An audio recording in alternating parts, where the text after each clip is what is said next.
Chapter 2. December restarted. 01. The clock spirals back. The 12th of December 2019.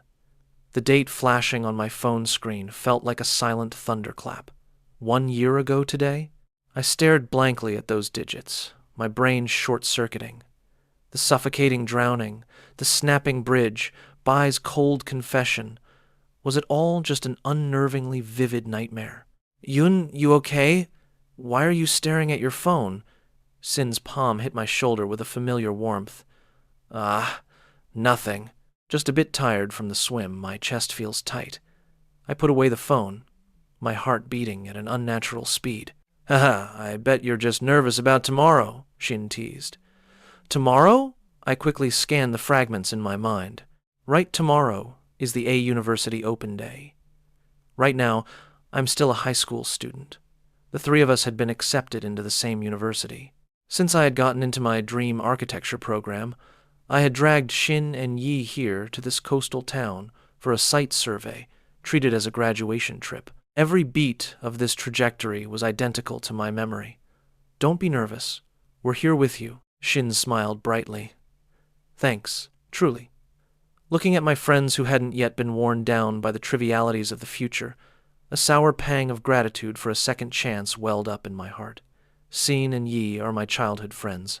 Shin is the fuse between us, lively and outgoing. Yi is the silent pillar, though he usually responds with just or oh, he's more observant than anyone. This lifelong entanglement is my only anchor in this chaotic reality, 02. The bridge of absence and presence. After returning to the inn, I made an excuse to slip out alone. I had to confirm it. If that was just a dream, the mountain, the river, and that secret spot shouldn't exist in the knowledge of the current me. Following the path in my memory, I crossed the hidden trail by the waterfall. The flora emitted a damp, familiar scent.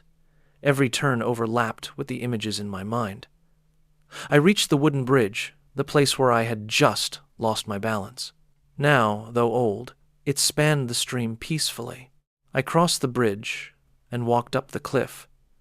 The evening dusk was like spilled wine, staining the hilltop a deep, almost mournful crimson. Under that large tree, a familiar silhouette stood tall. It was Bai. He carried a guitar, his fingertips seemingly touching a camera. I was so startled, I immediately ducked behind a tree, my heart hammering against my ribs. Calm down, Yun. Right now, he doesn't even know you. But I couldn't control my instinctive avoidance. He stood motionless in the sunset, like a solitary statue. A moment later, he raised an old film camera, clicked a shot of the setting sun, and turned to leave. I waited for a full half hour before I dared to step out. That night, I was completely sleepless. When exactly did Bai start watching me? Since fate gave me a cheat code to start over, perhaps I could manage this relationship differently.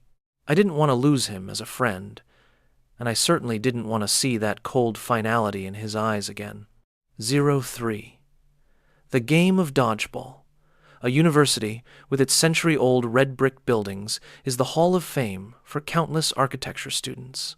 Standing before the campus gates again, looking at the statue of the legendary architect, I should have screamed with excitement like last time, but right now, my mind was entirely focused on how to avoid the minefield. Yun, aren't you going to check out the architecture building? Yi and I are heading to the design building, Shin asked. No, I'll go to the design building with you guys first, I replied, feigning composure. In my memory, I only officially met Bai at the orientation.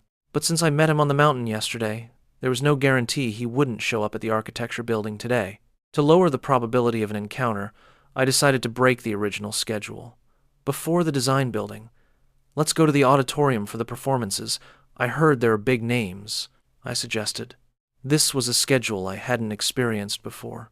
Last time, I spent the entire day in the library, making Shin and Yi search for me like crazy.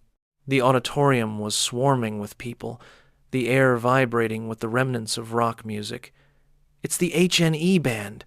They're super famous alumni back for a visit. A free show can't miss it. Jin excitedly dragged us toward the crowd. Just as we were about to squeeze through the entrance, A familiar silhouette flashed in the crowd to my left. Sharp features, cold emotion it was, by. He was leaning down, talking to a girl. Crap! My heart jumped. My physical reaction was faster than my brain. I instantly crouched down. Yun, why are you crouching? You're blocking people. Shin was baffled. Shin, Yi, you guys go in. I just remembered something urgent. Talk later. Ignoring their confusion, I stayed low, using the blind spots of my 183 centimeters height to weave through the crowd like a thief. Fate is a cruel screenwriter.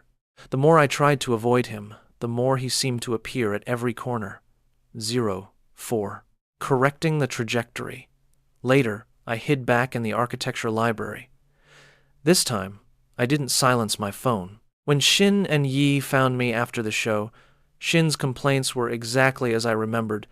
Too many people. Yi kept complaining about the heat.